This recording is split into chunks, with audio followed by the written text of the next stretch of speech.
¿Qué tal? Buenos días. Buenos días a todas y a todos. Este es el Diplomado sobre Desaparición Forzada en México y América Latina, que se impulsa desde la Universidad Autónoma Metropolitana Unidad Coajimalpa, con el apoyo de la Red Claxo y, por supuesto, con el apoyo de los colectivos y familiares de personas desaparecidas en México, por organizaciones también importantes en América Latina.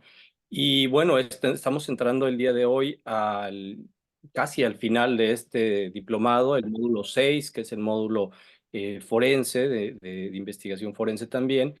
Estaremos también pues teniendo aquí una serie de pláticas ya hacia el final de este diplomado, pero no quería dejar de mencionar el día de hoy un lamentable suceso que tuvimos de nueva cuenta hace 2 días en México.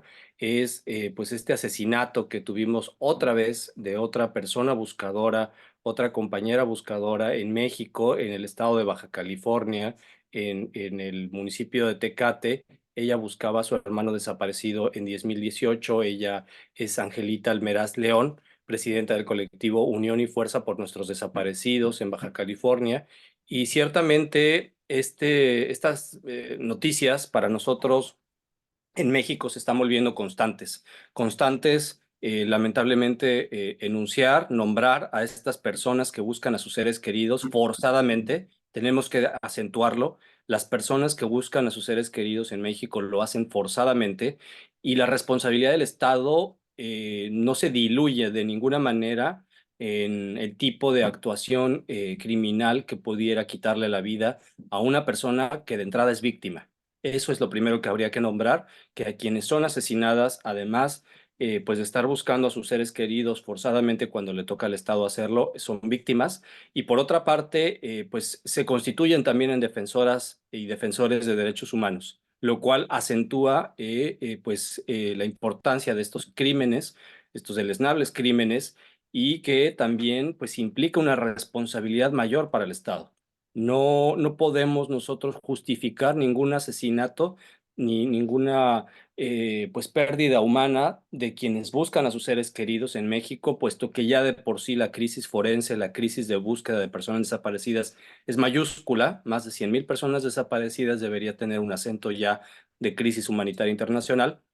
Definitivamente es una crisis de derechos humanos, y por supuesto cualquier actuación, cualquier búsqueda implica un riesgo a la salud física, mental. Lo hemos dicho de muchas formas en este diplomado. Los impactos y afectaciones a la salud de las personas que buscan a sus seres queridos son constantes, son continuos y son permanentes. Entonces, para nosotros será muy importante que este espacio también sea un espacio de denuncia y un espacio de incidencia, donde planteemos que una persona más que es asesinada en México nos implica además pues una deuda pendiente del Estado y del Estado mexicano, que no ha hecho su tarea de proteger a las víctimas y a las personas que buscan a sus seres queridos. Ese es el mensaje que teníamos que darles el día de hoy. Y bueno, pues dicho esto, estaremos dando la bienvenida a pues al antropólogo físico perdón, te estoy poniendo mi nombre, Eric Morgan Medina. Él es también egresado de la Escuela Nacional de Antropología e Historia en el año 1994.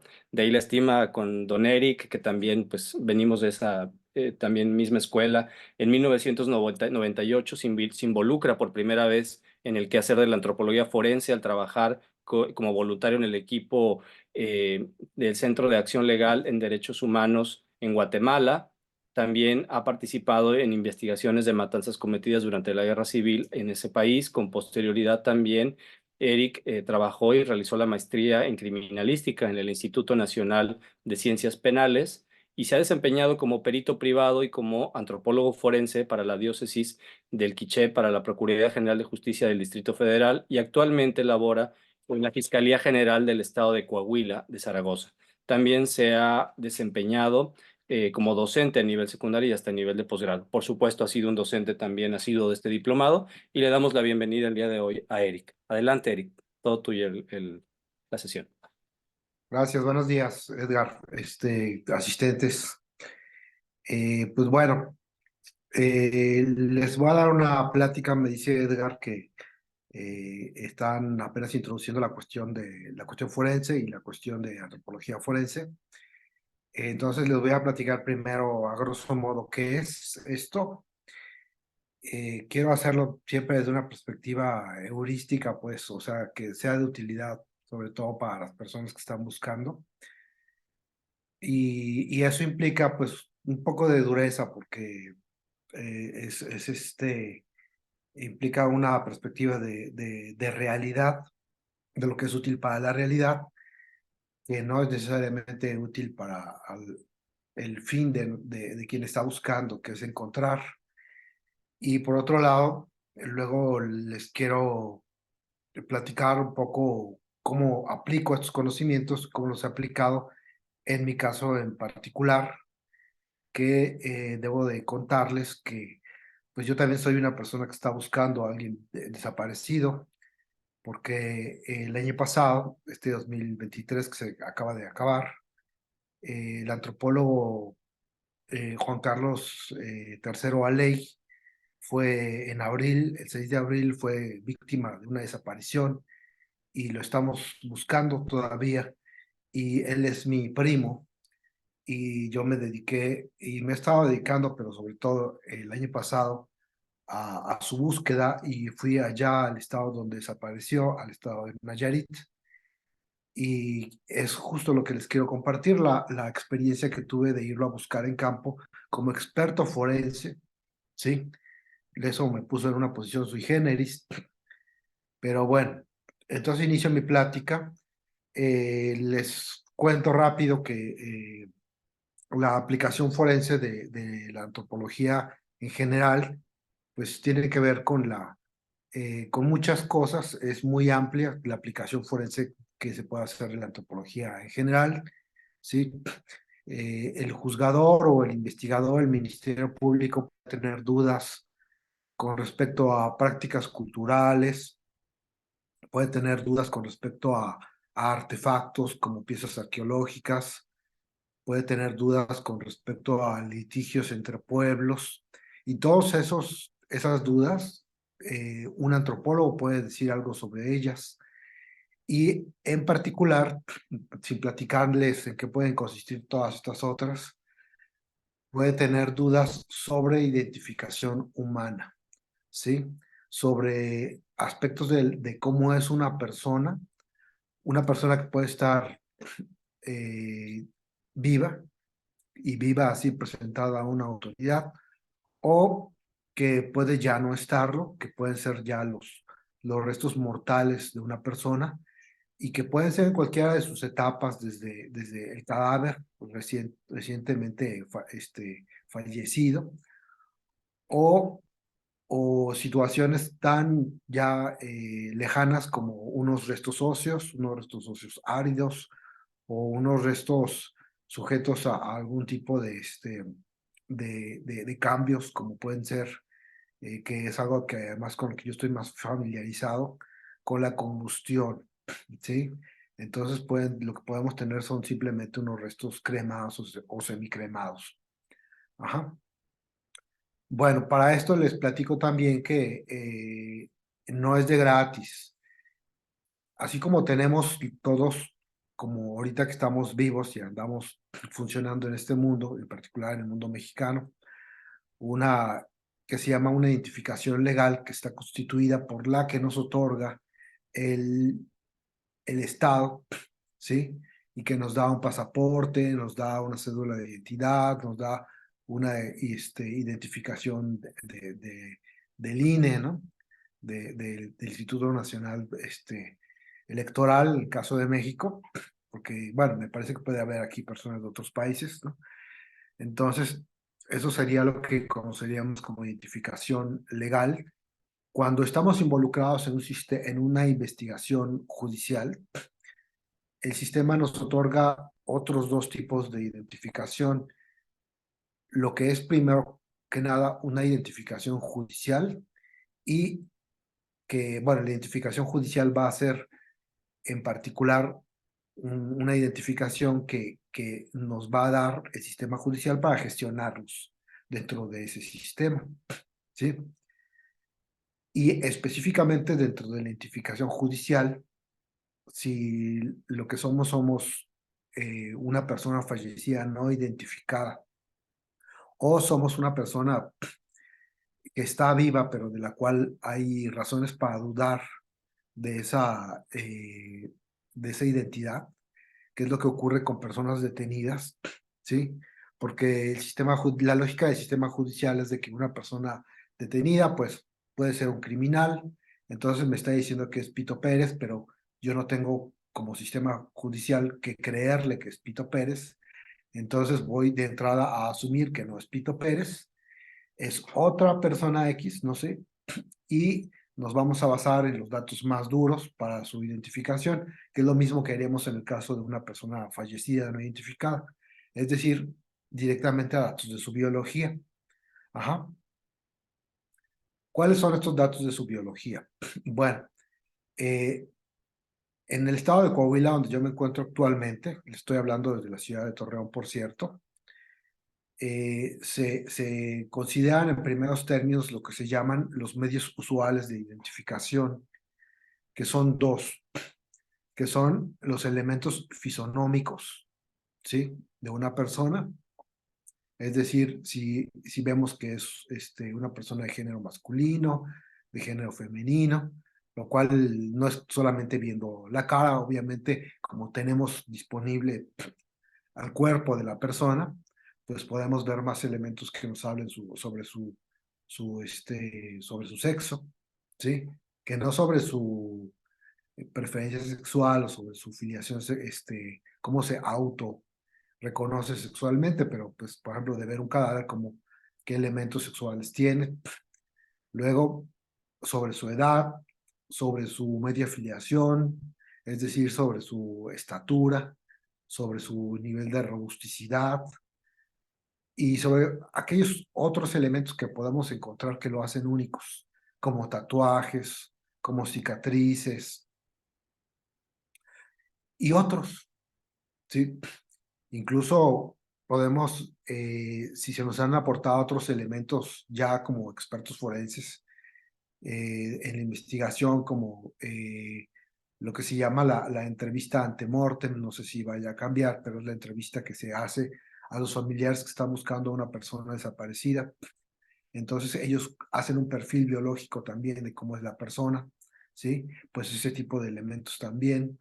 Y ellos pueden brindar, por ejemplo, elementos como pueden ser radiografías, resonancias magnéticas nucleares, y estas mismas, o sea, todo lo que es la imagenología médica o biomédica de una persona, también se pueden hacer directamente a un cadáver, no siempre están disponibles, pero cuando menos lo más básico, pues son las radiografías, ¿sí? Aunque a veces no están disponibles siempre. Para comenzar, por ejemplo, el servicio forense donde yo trabajo, pues no están disponibles ese tipo de imagenologías de entrada de forma directa. Pero bueno, ya con todas ellas, pues se forma un perfil biológico de cómo es la persona y entonces ya tenemos esa identificación judicial de esa persona, aunque no sepamos su nombre. Por cierto, que me salté a uno de los medios usuales, ¿sí? El otro medio usual es el de la dactiloscopía, ¿sí? La dactiloscopía son las líneas que tenemos en la mano, pero también en la planta del pie, que son elementos biológicos que no cambian, que se vienen constituyendo desde antes de que la persona nazca y que en una persona ya desde que es bebé los vamos a tener en general y que tienen la característica de que no van a cambiar a lo largo de la vida, de que van a ser tan complejos que nos sirven para identificar a una persona a través de la vida. Y finalmente, de que incluso podemos identificar a una persona fallecida o un cadáver con ellos, porque cuando morimos, inmediatamente no desaparecen. Allí están. Incluso en muchos casos se van a quedar mucho tiempo, porque pues algunas momias, por ejemplo, en su piel, en la medida en que se preserva esa piel, pues todavía están allí. Ajá.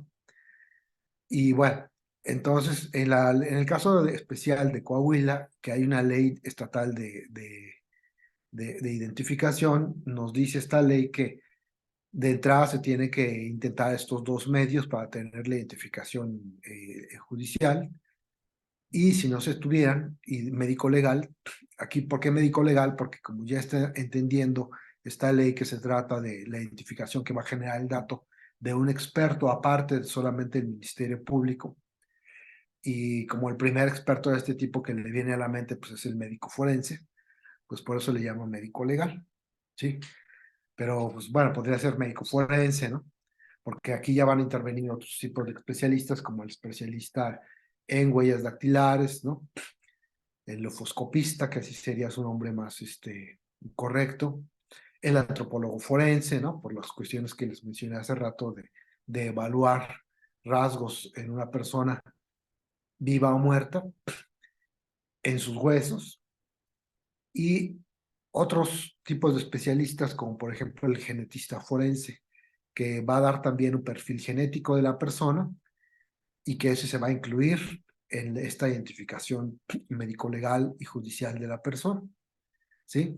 Que nos va a dar unicidad de esa persona presentada al sistema legal, esté viva o no, se tenga duda de su identidad legal o no.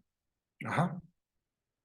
Por cierto que, eh, ¿cómo será la lógica, Edgar? ¿Haremos preguntas para el final o me voy Sí, si tú parando? quieres, si tú quisieras, Eric, hacer toda la exposición y dejamos las preguntas para el final.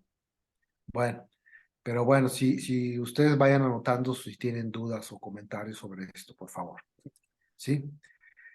Entonces, gracias a esta identificación médico-legal y judicial que brindamos los expertos, entre comillas, muy entre comillas, entonces sí, el Ministerio Público y el juez pues ya puede tener una certeza en el manejo, en la gestión de esa persona adentro de la investigación judicial, ¿sí? En el caso de una persona desaparecida, pues en el caso de la investigación de un delito que es el delito de desaparición, porque la desaparición, pues ya, que no era antes, ¿no?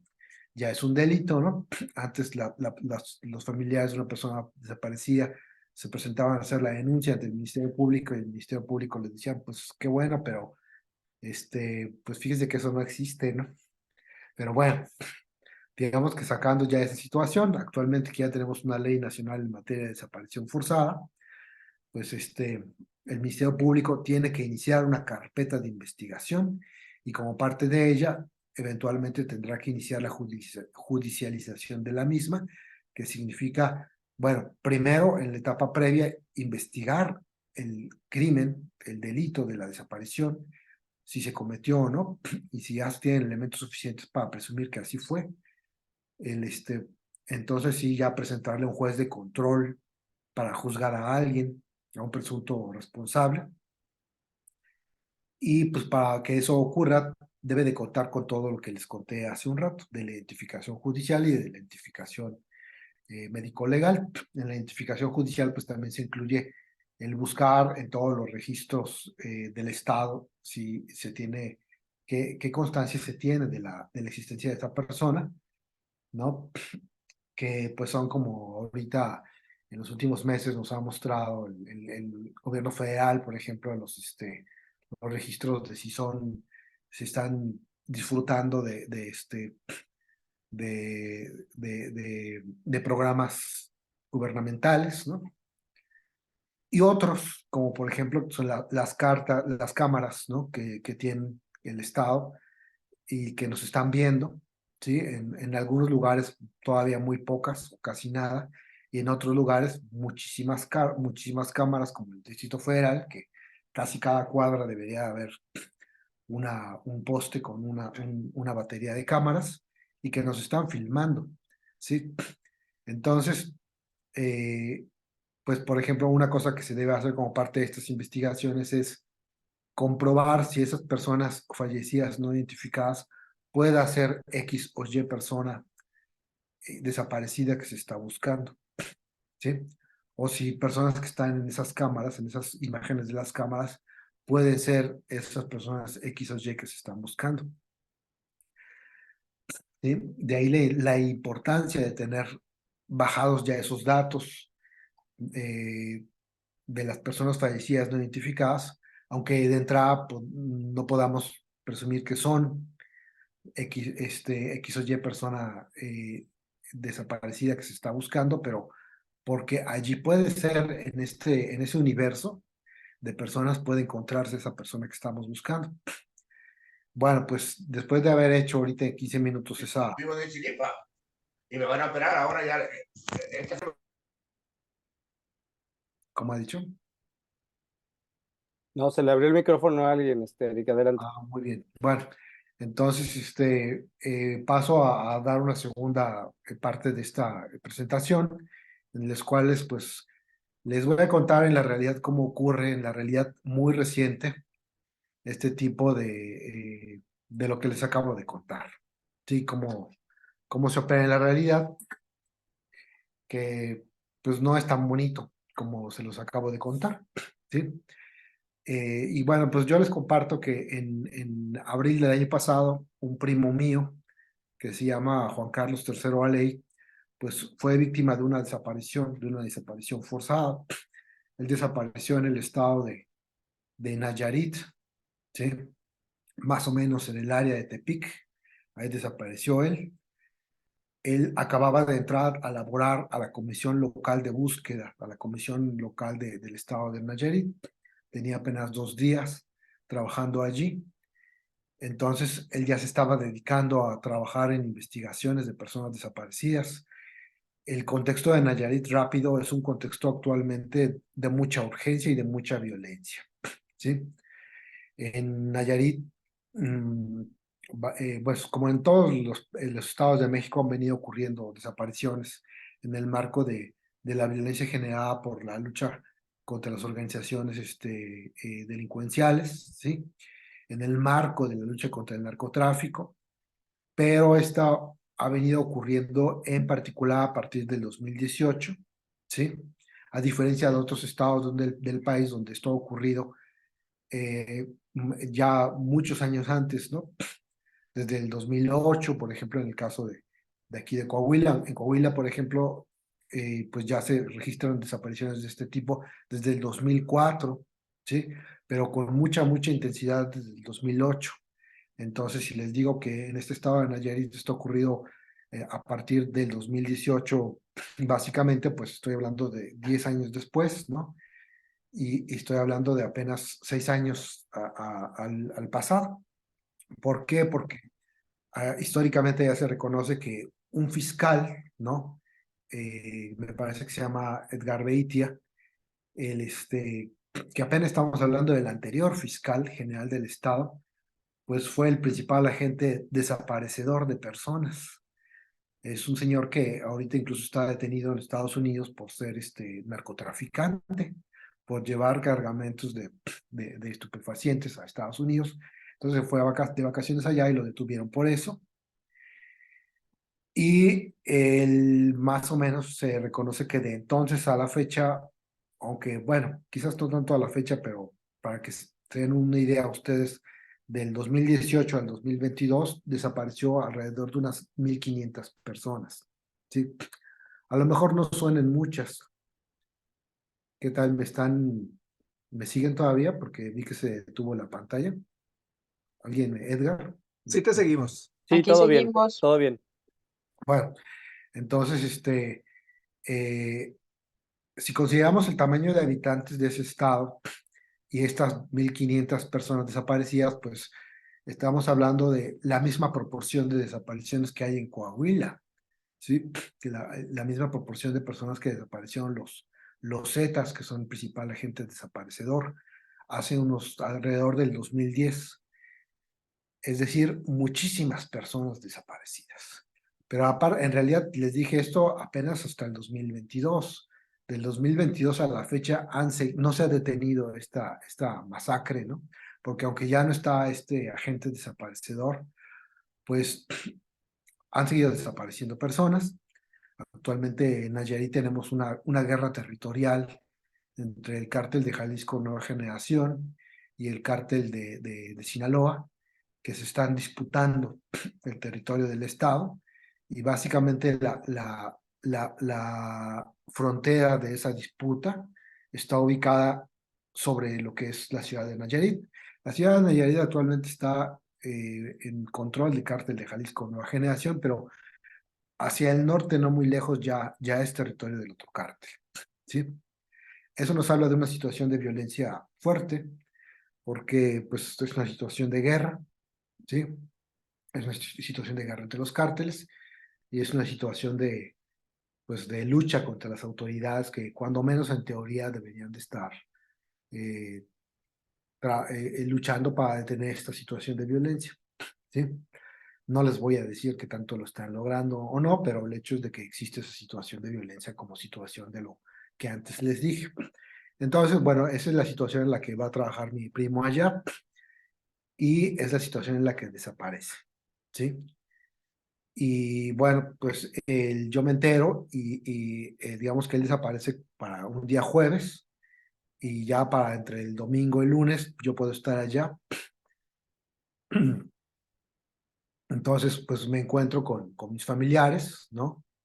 Con sus hijos que están también allá y comenzamos a organizar una búsqueda, nos vinculamos con la Fiscalía del Estado y adentro de la Fiscalía del Estado con la Fiscalía de Personas Desaparecidas, porque tanto ya es reconocido como un problema así que existe una Fiscalía de Problemas Desaparecidos, de personas desaparecidas. Esto es un dato importante también porque, para que se den una idea, por ejemplo, actualmente en el estado de Sonora, donde hay muchísima violencia de este tipo y muchísimos desaparecidos, pues todavía no existe una Fiscalía de Personas Desaparecidas. Es decir, que la Fiscalía del Estado no ha reconocido y el gobierno del Estado que tenga tal magnitud del problema como para hacer la iniciativa de que exista nada más una Fiscalía de Personas Desaparecidas, que sería una entidad propia, con recursos humanos y financieros propios y con una independencia de sus fiscales. Independencia porque es muy reconocido que los fiscales generales de los estados realmente son prácticamente pues empleados de los gobernadores, dependen del poder ejecutivo y por eso se propone hacer fiscales especiales para que tengan esa independencia de los fiscales generales, ¿sí? Entonces, pues eso, por ejemplo, en un estado como Sonora todavía no existe, pero pues sí, sí existía ya y sí existe ya en Nayarit.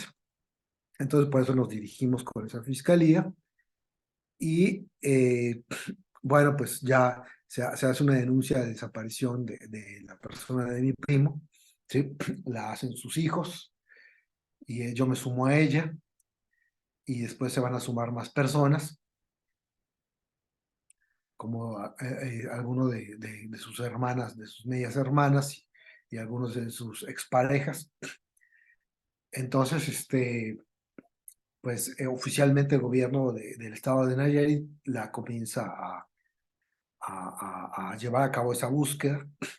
Aquí les hago el paréntesis también de que aunque se hizo esa denuncia también ante la Fiscalía General de la República y es parte del contexto actual de búsqueda y por eso se los menciono, no por estar denunciando lo que está pasando en el caso de mi primo, aunque pues, también es una denuncia, ¿sí? Porque ahorita verán, la situación es triste, ¿sí? A mí me hubiera gustado que también las autoridades federales se aplicaran en su búsqueda, pero no lo hicieron. Dijeron, bueno, eso se hacía en el pasado, pero ahorita como ya están bien organizados en el Estado, pues ya no lo vamos a buscar nosotros porque no vamos a duplicar esfuerzos de búsqueda, porque eso hace que el Estado mexicano en su conjunto, pues gaste muchos recursos que no puede gastar. Entonces, la Fiscalía General de la República declinó.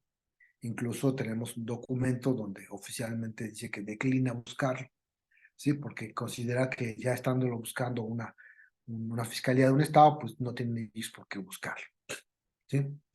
Entonces, pues en esa primera semana, pues iniciamos una serie de acciones forenses, que son las que les voy a platicar rápido, que pues desde el punto de vista forense fueron exitosas, pero no fueron exitosas para encontrarlo todavía, ¿sí?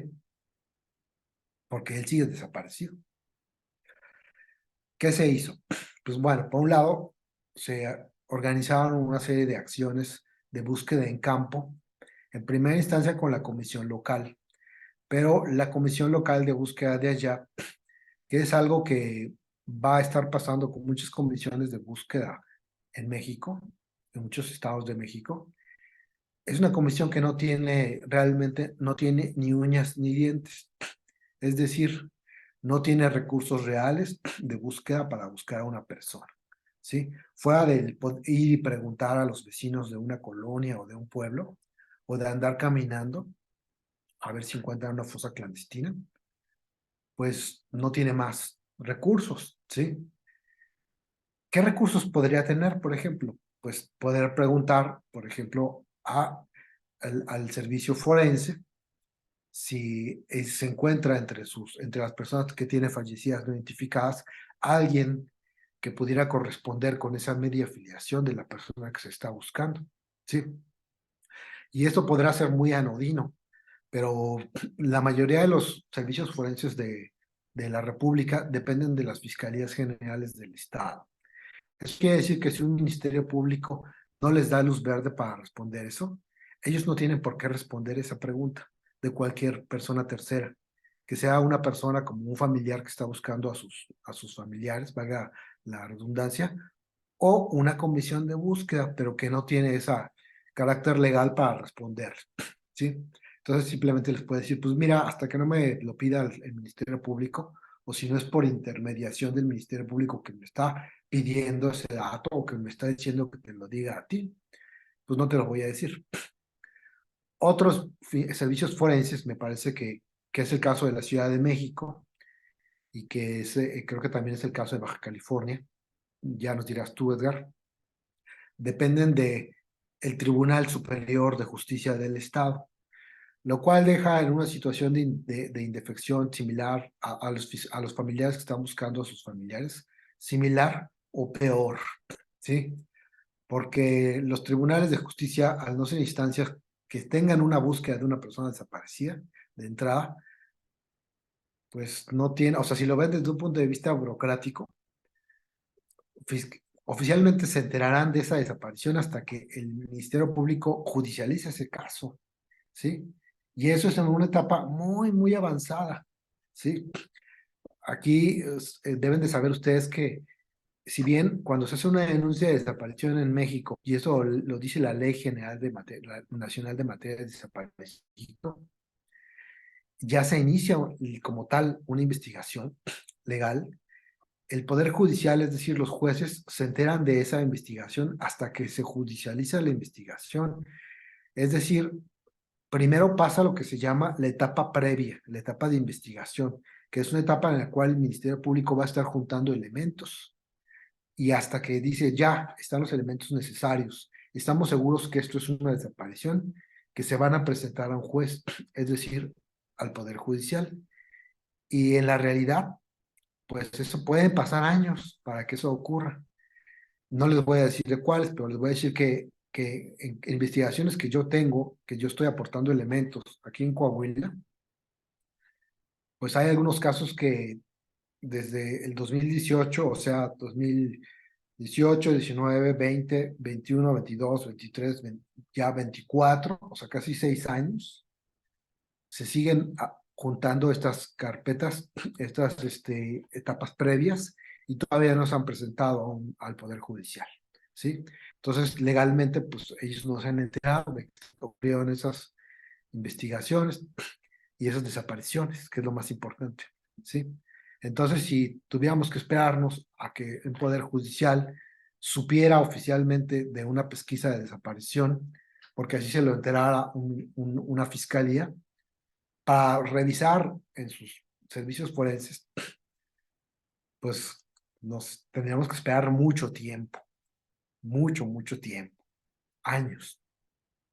Finalmente, en algunos lugares, como ocurría en Guerrero, no sé si todavía siga ocurriendo, me lo dirán si alguno de los asistentes lo sabe, los servicios forenses dependen de las secretarías de sanidad o de salubridad de los estados, lo cual crea otros horizontes de problemática para investigar cuáles son tipo de personas fallecidas no identificadas para compararlas con las personas fallecidas con las personas desaparecidas que se están buscando.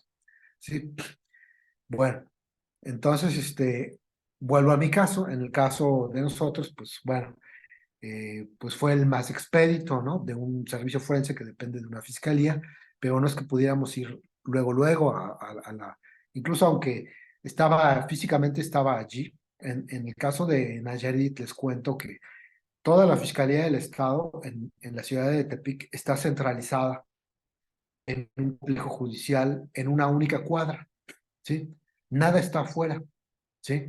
Entonces uno entra y es como una ciudad judicial chiquita, ¿sí? Que incluso tiene sus callecitas y uno se mueve adentro, ¿no? De la Fiscalía de esto, de la Fiscalía de lo otro, de los recursos humanos, de los servicios periciales y al lado de los servicios periciales del servicio forense, que están como en una cuadra central, donde hay una plaza central, y del otro lado de la plaza está la Fiscalía de Personas Desaparecidas. O sea que tan fácil como salir y cruzar la calle y entrar al servicio forense y preguntar por X o Y persona. Pero no nos iban a decir, tenemos que tener una orden del fiscal de desaparecidos para que esa fiscalía pues nos dijera si alguien con las señas de mi primo estaba allí. Se tramitó esa orden, ¿sí? Y entonces, sí, incluso yo, que en ese momento ya estaba por un lado asumido como experto forense por parte de los hijos de mi primo, pero también como familiar de mi primo. Tenía dos eh, reconocimientos por parte de la Fiscalía del Estado. eh, pues me presenté al servicio forense con un asesor jurídico de la SEAB estatal, ¿sí? Con una abogada. Me presenté a hacer una búsqueda de los registros y cadáveres que tuvieran ellos a una semana de desaparecido. Bueno, esto ocurrió un martes, casi a una semana. Y, y, y, y bueno, no fue algo rápido de entrada, pero se hizo el trámite, nos presentamos y me doy cuenta que la mayoría de los casos de personas que están buscando a sus seres queridos desaparecidos, pues no tienen no tuvieron esa ventaja. Nosotros nos presentamos con ventaja porque de entrada, pues yo ya sabía cómo ocurrían este tipo de cosas y cómo se tenían incluso que hacer los oficios de petición del MP por parte al servicio forense, ¿sí? Que incluso en los hechos significó que yo me sentaba a un lado de un eh, MP y decirle, no, mira, verásle así, que tenga esta redacción y esto y esto y esto, ¿sí? Bueno, entonces ya me presenté y paralelamente a que otros se presentaban amigos de Juan Carlos, expertos criminólogos, para acompañar a búsquedas en campo que ya estaba llevando a cabo la Comisión Local de Búsqueda y que se sumó la Fiscalía, elementos de la Fiscalía de Desaparecidos del Estado, ¿sí? Porque para esto ya se había hecho también una búsqueda de lo que se llama de uno de los teléfonos celulares de mi primo. Se habían sacado de ese uno de sus sábanas, que ese es otro aspecto forense que hay que tener en cuenta. Ahorita se los mencionaré más, pero primero les menciono la parte del servicio forense. Entonces, ya yo fui al servicio forense un día a trabajar completo y pues nos dedicamos a ver los registros y a ver los cadáveres que por el tiempo de muerte pudieran corresponder con mi primo que llevaba desaparecido desde el jueves de la semana anterior, ¿sí? Entonces estuvimos buscando algunos y de esos algunos, pues sacamos de ese universo, sacamos a una persona fallecida no identificada que correspondía con su media afiliación, tenía aproximadamente su estatura, era un hombre y tenía aproximadamente, quizás un poco más, pero como ese es un lugar más o menos de mucha humedad, más o menos selvático, eh, pues podía corresponder con el grado de descomposición con mi primo. Habían elementos, esos eran los elementos positivos, ¿sí? El sexo, la estatura, el que se veía también que no tenía cabello, pues, y mi primo no tenía cabello, entonces esa persona no lo tenía. Como les dije, pues era un hombre adulto, también por el tono de su piel, moreno claro, entre moreno, más bien moreno medio, ¿no? Solimos pensar cuando hablamos de temas de morenos que todos somos igualmente morenos, a excepción de los muy morenos, que ya son prietos, ¿sí? Pero en realidad, pues para la búsqueda debemos de considerar que que hay muchos tonos de lo que significa ser moreno, ¿sí? Y incluso también no moreno, entre comillas, blanco, que eso es algo que un experto antropólogo forense pues puede apreciar de una persona detenida o fallecida no identificada. Y pues yo ubiqué que más o menos el tipo de moreno medio, de mi primo, que es un moreno todavía más moreno que, por ejemplo, aquí Edgar, que lo pueden ver en su pantalla, que ya sería morena, pues un tono mayor de moreno, pero sin llevar a un moreno extremo. Por eso lo estoy describiendo como un moreno medio, pues tenía esta persona fallecida y era una persona con su complexión, ¿no? No era una persona ni obesa, ni con sobrepeso, ni, eh, ni muy delgada tampoco, más o menos media, ¿no? Mi primo hacía algo de ejercicio y hacía el cadáver de esta persona. Entonces, en ese sentido, pues lo checamos con más cuidado. También tenía elementos neutros, o sea, que no me permitían afirmar que fuera él el principal elemento, pero tampoco sin sacarlo, de decir, bueno, no es, definitivamente no es él, sino de indeterminación, que es algo que en el examen de un cadáver, cuando se coteja con respecto a una persona desaparecida, se tiene que considerar, o sea, si hay elementos positivos que corresponden con esa persona, si hay elementos negativos que no corresponden a esa persona, y finalmente si hay elementos que nos dicen, bueno, no nos dicen ni una cosa ni la otra, sino que son elementos de indeterminación en este caso, y que se los menciono, es algo fuerte, porque ocurre en el contexto, pero es algo que ocurre en el contexto de la realidad actual, el que tanto los expertos forenses, pero también las personas que estamos buscando a personas familiares desaparecidos nos enfrentamos. Y es de que a este cadáver, los criminales, este cadáver lo habían asesinado, ¿sí? Tenía señas de violencia y la causa de muerte era homicidio, ¿sí?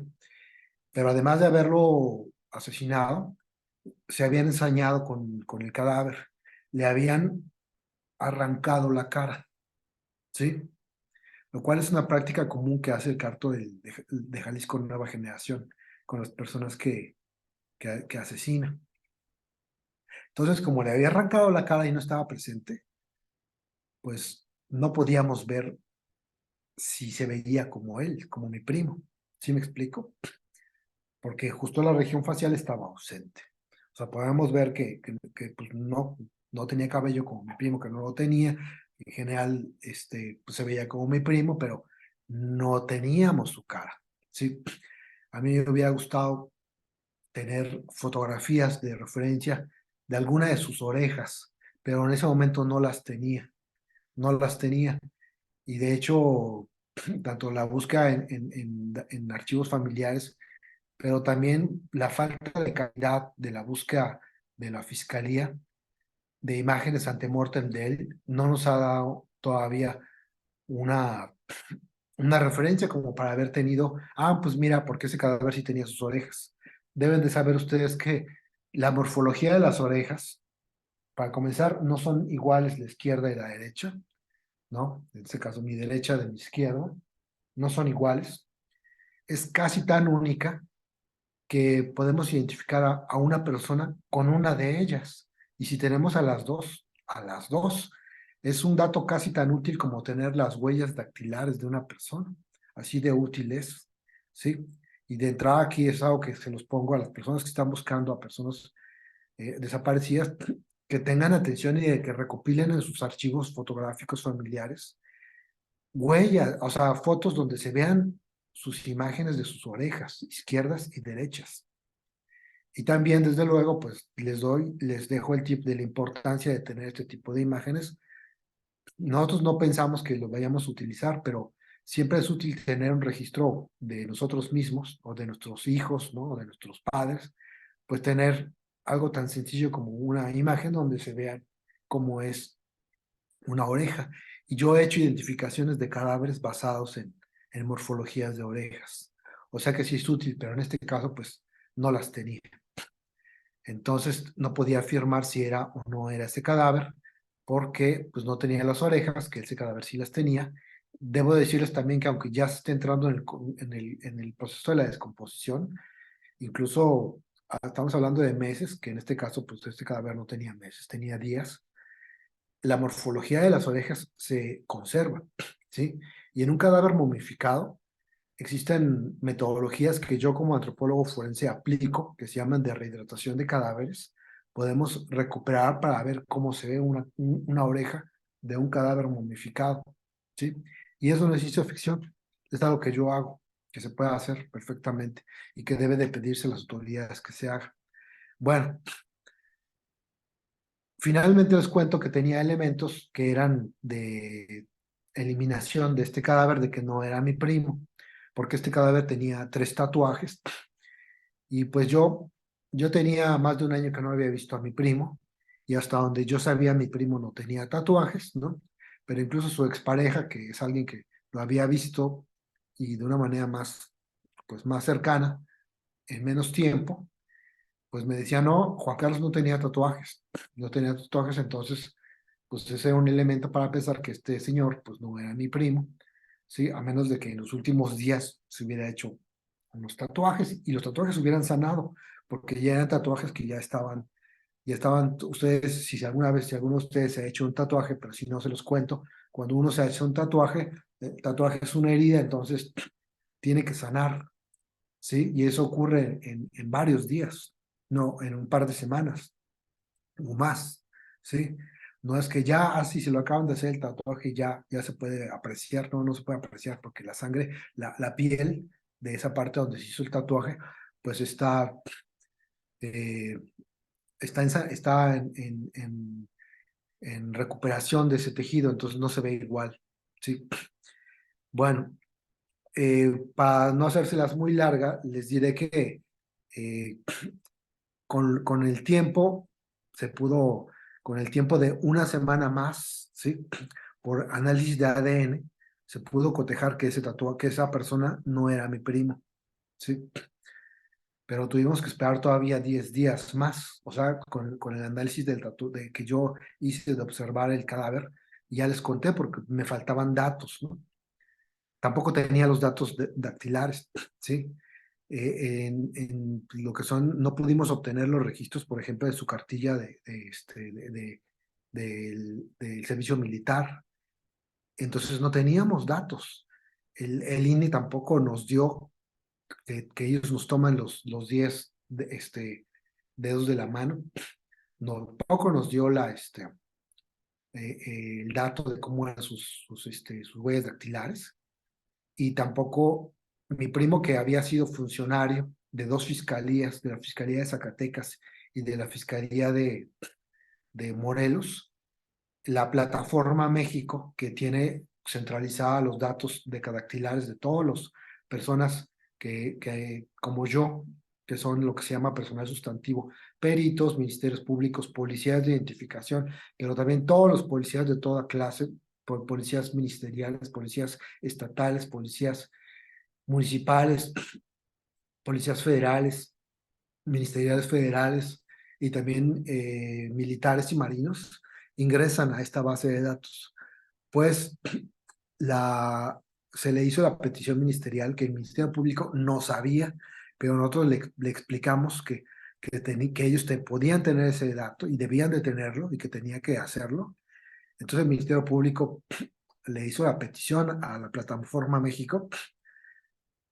El Ministerio Público le preguntó si había un registro por los datos de esa persona y Plataforma México simplemente le contestó que sí estaban, pero no se los dio, ¿sí? Entonces, de esa forma, pues yo cuando examiné ese cadáver no contaba con ese dato, pero si hubiera contado con ese dato, hubiera podido descartar al 100% eso, porque el cadáver era reciente y se le podían tomar. De hecho, se le habían tomado, yo vi las impresiones que se le habían hecho, me parece que estaban mal hechas, pero yo hubiera podido haberlas, si hubiera tenido huellas de comparación, pues dije, pues le tomo otra vez las huellas, ¿no? Yo sé cómo se hace esto, no es nada complicado, ¿sí? En un cadáver reciente no es nada complicado, pero en un cadáver de meses se puede hacer, también. Es un poco más complicado, pero se puede hacer, ¿sí? Pero no se tenía, no se tenía, y de hecho todavía hoy la plataforma México no da el dato de esas huellas, la Secretaría de la Defensa tampoco, ni el INE. Y eso que pues ya vamos a llegar a un año de que él está desaparecido, ¿sí? Y eso pues, también sirve como información para contarles a ustedes cómo, incluso haciendo las preguntas correctas a la autoridad correcta, se tardan muchísimo. Ajá. Bueno, ya les daré dos cosas más del aspecto forense de la búsqueda que yo tuve que sufrir, o bueno, y que experimentamos en la búsqueda de mi primo. Primero, la cuestión de cómo debe de hacerse una investigación criminalística de los lugares de la persona cuando desapareció. O sea, de la persona desaparecida, de los lugares de la persona donde se encontraba, de su vivienda, de su casa, ¿sí? De su lugar de trabajo y otros lugares que se podían ubicar. ¿Por qué? Porque esos lugares no solamente pueden dar razón de pistas de por qué desapareció la persona, que es lo que usualmente piensa el Ministerio Público, sino también datos para la identificación de la persona, ¿sí? Es importante, por ejemplo, obtener pilosidades de cepillos, ¿sí? ¿Sí? Aquí, por ejemplo, aquí tengo un cepillo que tiene cabellos míos, ¿no? No me cepillo, y aquí los hay, ¿no? Dios no lo quiera, ellos alguien me desaparecen, ¿no? Y aquí hay elementos pilosos míos directamente que tienen ADN mío y que se puede comparar directamente con una persona con cadáveres no identificados, si comienza a buscárseme y a buscárseme en el universo de personas fallecidas no identificadas. Lo mismo mi cepillo de dientes también tiene un ADN. Bueno, cuando yo me incorporé a la búsqueda, vimos que la fiscalía había ordenado una criminalística para investigar la vivienda de mi primo, pero no habían pedido tal tipo de datos, ¿sí? Simplemente el criminalista no se le había ocurrido y no los había recuperado, ¿sí? Nosotros nos mantuvimos a la espera de pedir una nueva búsqueda, la cual en el tiempo que estuvimos allá, y de hecho hasta donde yo sé hoy, no se ha hecho de la vivienda de mi primo. Pero una cosa que sí tuve la oportunidad de hacer es que como vi que él acababa de entrar a trabajar a la comisión local de búsqueda, fui a la comisión local de búsqueda y le pregunté a la comisionada si podía ver su lugar de trabajo. Ella me dijo que sí, que lo podía de ver. Le pregunté si estaba tal cual él lo había dejado. Y me dijo, sí, así no lo hemos tocado, así está tal cual. Yo encontré una serie de elementos que hacían valioso ese lugar y los observé, los fotografié, ¿sí? Que es lo que haría un criminalista, un criminólogo, registrando un lugar de investigación. Y me fui inmediatamente a la fiscalía, donde pedí que darle mi declaración a un policía de investigación. Y en esa declaración de haber yo visto ese lugar, le, le llamé la atención sobre tres elementos y le dije que tenía que hacer, que después de que ingresé un acta de policía donde daba yo ese elemento, pedí hablar con un ministerio público en guardia, al cual le dije y quedó por escrito, y eso sí se hizo, cuando menos, lo que se tenía que hacer con esos elementos que yo había visto y que yo había dejado constancia porque había ido a dar un acta de policía de investigación y aparte había dado fotografías que yo había tomado a ese lugar. Y para rápido, ¿qué había visto? Pues vi que mi primo había llegado, él había estado trabajando en el campo. Entonces, de regreso se había pasado a una tienda de conveniencia y se había comprado un café. Se lo había tomado, había regresado a la computadora que le habían asignado y había estado trabajando, ¿no? Había estado trabajando en su lugar de investigación, en su oficina, y ahí se había estado tomando su café. Y se acabó el café, no lo tiró a la basura, ahí lo dejó al ladito de la computadora y se fue. Y ahí dejó su vaso de café de cartón.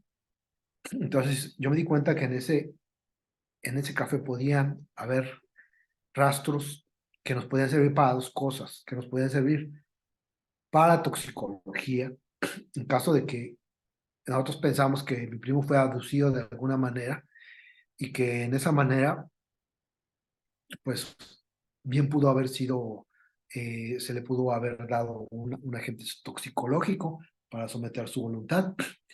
Entonces yo pedí que se hiciera un examen toxicológico de eso no se hizo. Y por otro lado pedí que se hiciera una extracción de muestra de ADN, ¿sí?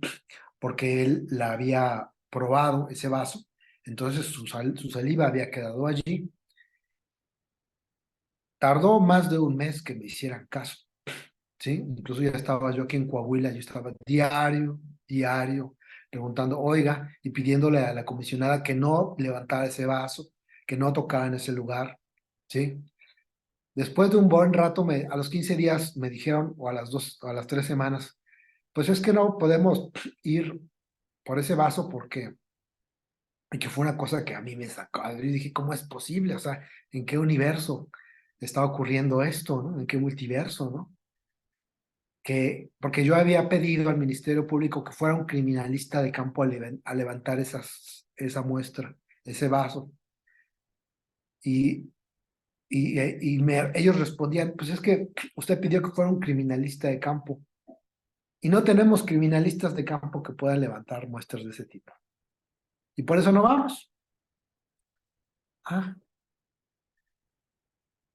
entonces pues ya tuve que decirles, bueno, pues esto lo puede hacer también un policía de investigación y hacer el trámite para que, o sea, la distancia, así como estoy con ustedes hablando, pues que me entrevistara un policía, donde yo le dije, no, también, pues según la ley nacional de desaparición, de materia de desaparición forzada, la ley nacional de seguridad, el Código Nacional de Procedimientos Penales, ¿no?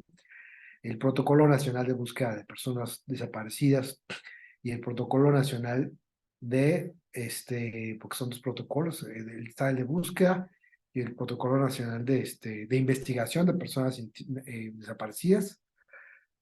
Puede ir un policía también de investigación a levantar una muestra. Ah, bueno, entonces ya se hizo. O sea, fue un policía, después de 3 semanas lo recuperó, lo ingresó en el laboratorio de ADN de la Fiscalía de allá, que es un laboratorio que cuesta con la certificación ICITAP, que es una certificación que da el gobierno gringo, pero que es la principal certificación que tienen los laboratorios de ADN en México, y obtuvo una muestra de ADN de mi primo. O sea que actualmente ya contamos con una muestra, o sea, primero teníamos una la que habían dejado sus dos hijos, que es una muestra aproximada, que no es una muestra del 100%, y que con esa pudimos saber que el cadáver, pues no, que yo había ubicado en el servicio forense, no era mi primo.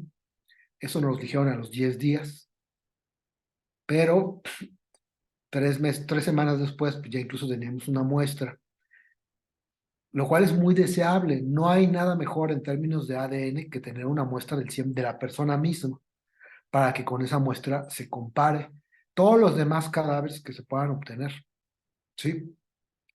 Entonces, pues eso fue un elemento importante para su identificación.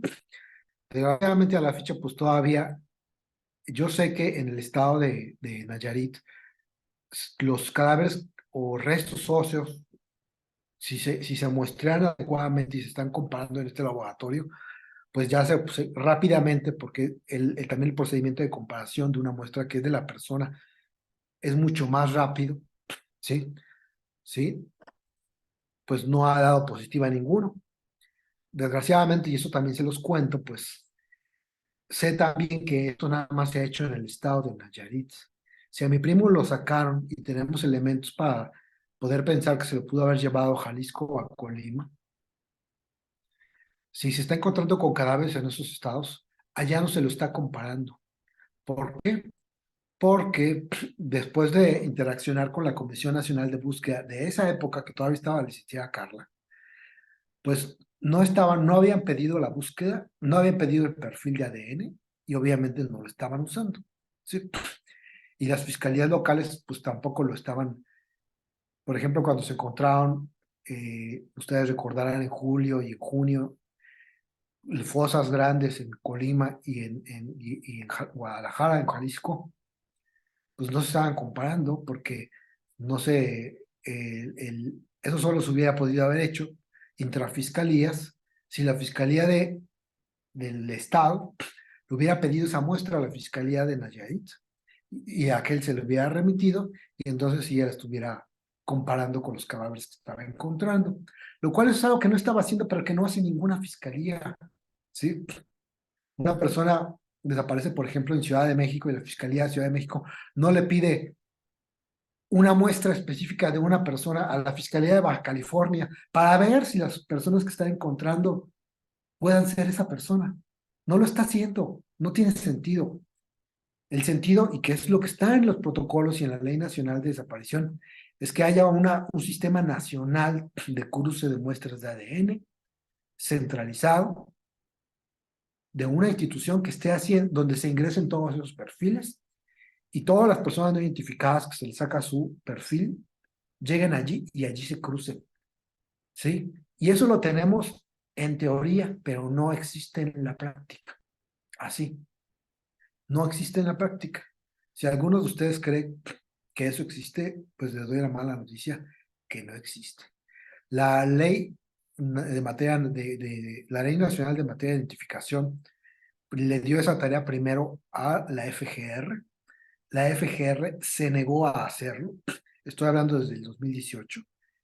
Y finalmente, hace un par de años, la Comisión Nacional tomó, cuando menos en discurso, la tarea de que lo iba a hacer, pero no lo hizo. Y me consta que no lo hizo, por lo que les acabo de contar.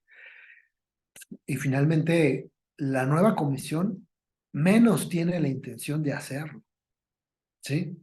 Entonces nos tiene a todos los familiares de personas desaparecidas y se los informo que no existe tal cosa como una base nacional de datos de ADN, donde se ingresen los datos de ADN de personas desaparecidas y de personas fallecidas no identificadas para cruzarlas, o de otro tipo de personas como personas en cárceles, en hospitales o en anexos, ¿sí? Estas búsquedas nada más se hacen adentro de estados, pero entre estados no se hacen. Es como si México fuera un continente y fueran países distintos. Y bueno, ya acabando nada más esta cuestión forense, les cuento también que pues tuve la oportunidad de una semana acompañar a la Fiscalía de Nayarit y a la Comisión de Búsqueda de Nayarit en búsquedas locales que se hicieron en lugares donde pensamos podría haber una fosa clandestina y encontrarse él. Y fueron búsquedas muy extensas. Yo los acompañé 3 días completos, de la mañana casi a la noche. Y les doy la razón, que es una razón forense. No me toca a mí, pero es importante que lo sepan también, porque es una cuestión que tiene que ver con la búsqueda de personas desaparecidas y que es algo forense, ¿sí? Que es lo que sería en este caso la telefonía celular forense y la informática forense, ¿sí? Es importante sondear las últimas llamadas y mensajes que tiene registrado. Bueno, no solamente las últimas, sino todas de los teléfonos celulares de una persona fallecida no identificada. Aunque no tengamos así físicamente el aparato, que si lo tenemos ya es algo mucho más fuerte, porque ese aparato se lo podemos dar a un especialista forense que lo va a abrir, bueno, que va a sacar este aparato, ¿sí? Tiene una serie de chips donde hay información, tiene chips que se sacan y se ponen, ¿sí? Que esos son los que se llaman chips SIM, S-I-M, ¿sí?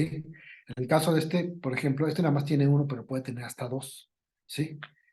Y esos se pueden intercambiar incluso entre teléfonos distintos, si no lo saben, hay mucha gente que ya lo sabe, pero se puede hacer, entonces se puede leer, ese chip, por ejemplo, tiene un directorio de los contactos, pero tiene también una bitácora de las actividades que se han hecho con ese celular. Pero si quitamos esos chips SIMs, tiene otros chips, ¿sí? De hecho, tiene muchos, los chips de los teléfonos inteligentes. Este no es de última generación, este tiene 2 años, ¿sí? Pero uno reciente todavía tiene más, pero incluso este que tiene 2 años nada más. Tiene todo un conjunto, por ejemplo, tiene un chip de GPS, tiene otros chips de memoria de CPU, que también tienen un registro de los contactos y de las actividades de ese teléfono celular. Es decir, que aunque no tuviera las tarjetas extraíbles y estuviera apagado, si lo prendemos, un experto de telefonía celular puede sacar información y detectar qué pasó con los últimos momentos con ese teléfono celular. ¿Sí? Esa información es más valiosa si no se ha vencido el tiempo de energía eléctrica de la pila que tiene ese teléfono. Pero incluso en ceros hay cierta información que se conserva allí. ¿Sí? Y finalmente, aunque no tengamos el teléfono como físico, ¿sí? Pues resulta ser que las compañías de telefonía celular tienen un registro de esos teléfonos celulares, ¿sí? Tienen un registro en dos sentidos. Tienen un registro por las, cuando no, existen antenas de telefonía celular, que son las que están recibiendo la información de los teléfonos. Entonces, esas antenas tienen un registro de los teléfonos que se están enlazando con, con ella, ¿sí? Y eso ya es un dato importante. Pero si tenemos más de dos antenas, que suele ser lo que ocurre en la realidad, que dos, tres o cuatro antenas están recibiendo la señal de un teléfono, nosotros podemos tener un registro espacial, una ubicación espacial de dónde estaba ese teléfono en un momento determinado. ¿Sí? Además, la compañía tiene un registro de sábanas de llamadas y de mensajes, que son los mismos que tiene el teléfono. ¿Sí? Entonces, el Ministerio Público le ordena que le dé esa información, se las tiene que dar. Y como pueden ver, es muchísima información. Y además, por si fuera poco, los teléfonos actuales que tienen chips GPS, que es un chip especial que se puede enlazar con un satélite que está en órbita, bueno, no con uno, con muchos satélites. Ese sistema de satélites puede dar razón también de los teléfonos, aunque no se tengan presentes los teléfonos. Entonces, muchísima información. ¿Sí? Por eso es importante que se pida a las compañías, que se pida a las comisiones y que se pida a los sistemas satelitales, ¿sí? Que den información de los números, de las sábanas, de los mensajes y de las ubicaciones, ¿sí? De las ubicaciones por triangulación de señales, de antenas y por ubicación de satelital. Y es importante que se haga de la manera más específica posible, porque si no se hace, ellos nada más responden lo que se pide. Y si lo que se pide es ambiguo, pues en todo caso se responderá si se tiene o no información, que al final de cuentas no es algo útil, porque uno como familiar necesita saber dónde estaba ese teléfono, ¿sí? Entonces que le respondan a uno, sí, tenemos información, pues ahora dímela, ¿no?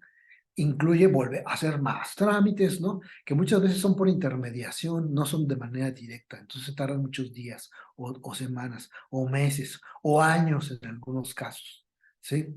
Entonces eso hace que los investigadores y los familiares no tengamos acceso a esa información por simple burocratismo, que es como una entramada, una telaraña construida para que no tengamos esa información, simplemente, ¿sí? Entonces, pues les menciono que en el caso de mi primo, obtuvimos una ubicación espacial, obtuvimos más de una, pero obtuvimos un polígono de un área que estaba ya fuera de Tepic, hacia la carretera ¿cómo se llama? Hacia Jalisco, hacia Guadalajara, y que pues pareció bastante buena esa área. Incluso se volaron drones, se llevaron perros, y se hicieron muchas, yo personalmente examiné como 5 ranchos abandonados, uno de ellos quemados, ¿no? incluso abrimos probables fosas, ¿no? Y pues no encontramos nada, ¿no? Es a lo que se apuesta cuando se hace una búsqueda de ese tipo. Pero pues también les cuento aquí que me pude dar cuenta, después de yo ver bien cuáles eran los límites del polígono, que nada más nos habían mandado a áreas seguras, que habían áreas que estaban bajo el dominio de grupos de la delincuencia en las cuales pues, no habíamos entrado. Y bueno, pues había un criterio porque no era seguro, y eso que estábamos acompañados por elementos del Ejército y la Guardia Nacional, pero incluso el mismo, un funcionario de la comisión de local de búsqueda me dijo, no, pues es que mira por allí, ahí vamos a llegar y va a haber camionetas con hombres armados, no nos van a dejar pasar, ¿sí? Es la realidad, es la realidad. Y bueno, pues ya me eché bastante más de lo que pensaba. Creo que, pues por lo pronto finalizo, Edgar. Si quieren hacerme preguntas específicas o generales, estoy aquí, estoy a su disposición.